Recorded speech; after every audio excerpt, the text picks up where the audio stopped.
Nation Fitin10, welcome to day 28.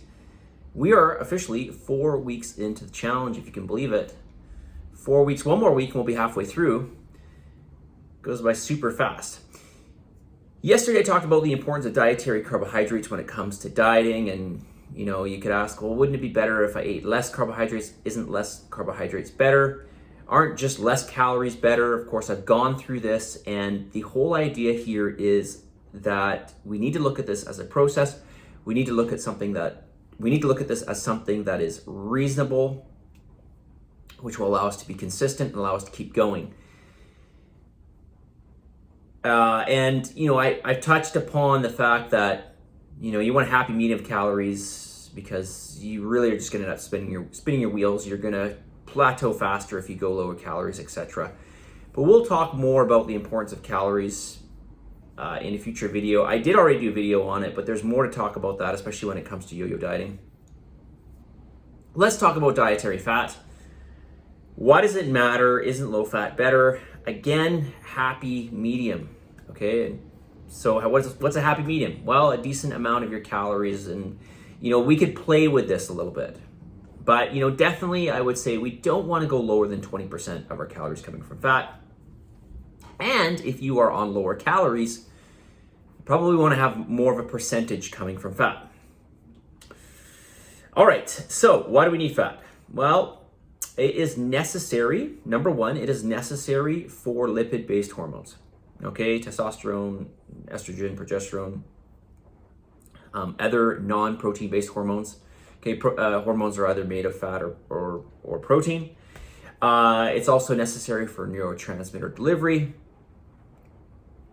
We need fat for these things. If you go on a super low fat diet, you will see that you will negatively impact the levels of your hormones.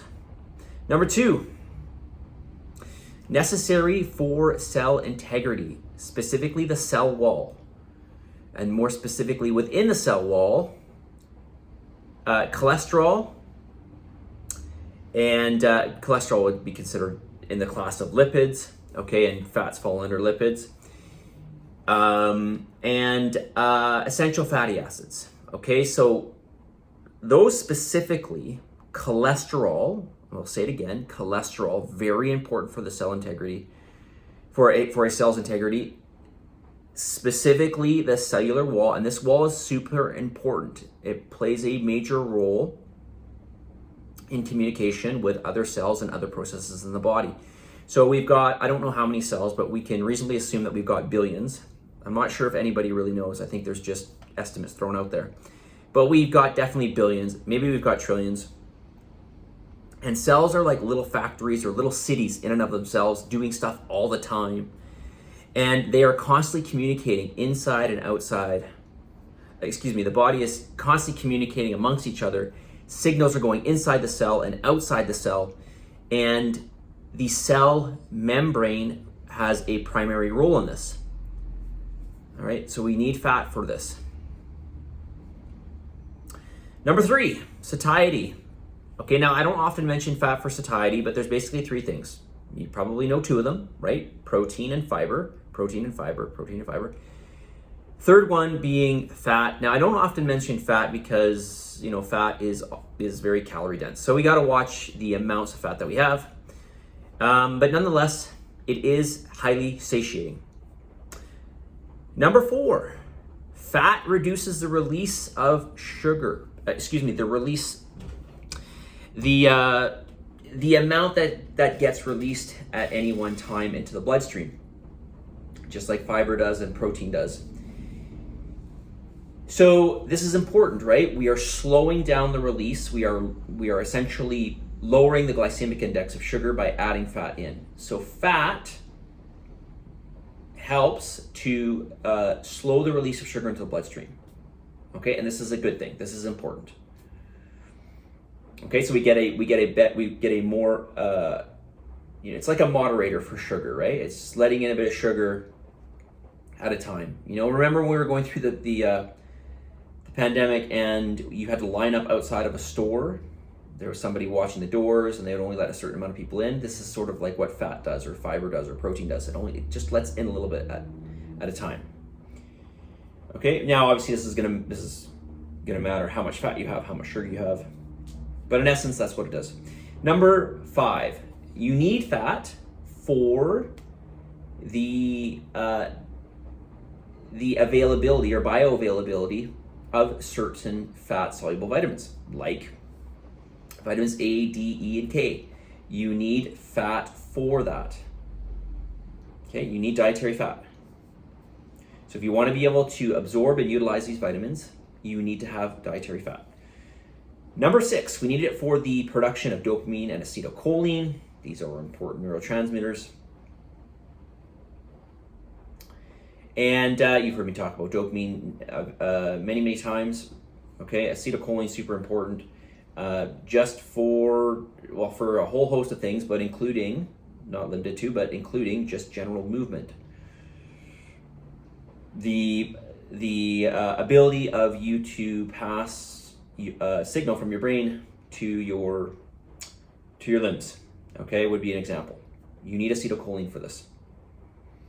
All right, and just on a side note, maybe the one downfall with fat is it's only got a 2 or 3% thermic effect. It doesn't take much digestive energy, or it doesn't take very many calories to digest fat. All right, 6:30, let's go to some feedback here.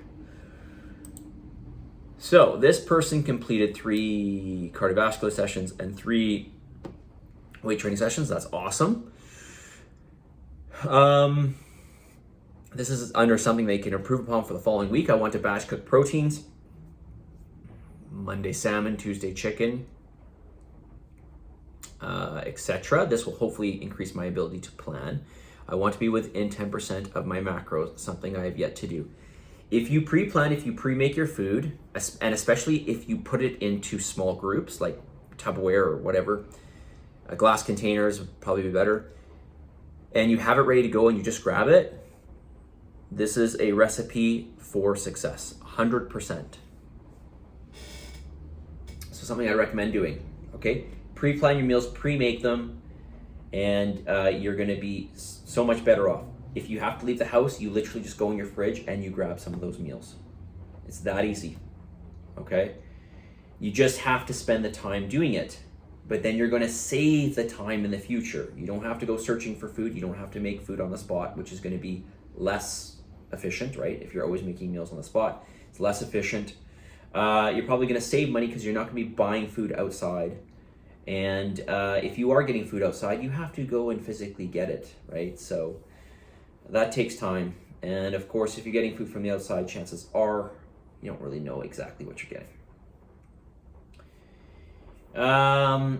What is something you need help with? The things I need help with are planning meals, not taking extra little tastes of food I have made. Okay, so just stop it. I'm just gonna tell you right now. The way I'm gonna help you with this, I'm gonna tell you to stop doing that. Getting up for daily morning workouts and finding the motivation to do all the above. Okay, so motivation is just something we can't rely on. Just like everything else in your life that you don't want to do that you do, like go to work, okay? Well, maybe you enjoy your work. But I can't imagine every single day you spring out of bed and think, wow, I really want to go to work. This is the same thing. You have to tell yourself that this is necessary, that this is good for you, and that this is, I guess I'm just repeating myself here, it's not optional. Right? You've got to just schedule it in and do it, not think about it. But I get it. I understand because I really don't like doing cardio. I generally don't like doing cardio. I like the way I feel after cardio. So that drives me to do it, but I also know that it's important for me to do it, especially at 44 years of age. Plan your morning workouts and make sure you put them in your calendar, and maybe, and I suspect that you have this, you have a workout buddy, right? So somebody that you can meet with who will, you have some accountability there, a little bit more than me because I'm not there. So if you're not doing that, which I think you are, but find somebody who will meet you every single workout, and then you have accountability to each other. Okay, 10 minutes. Let's get to the message of the day.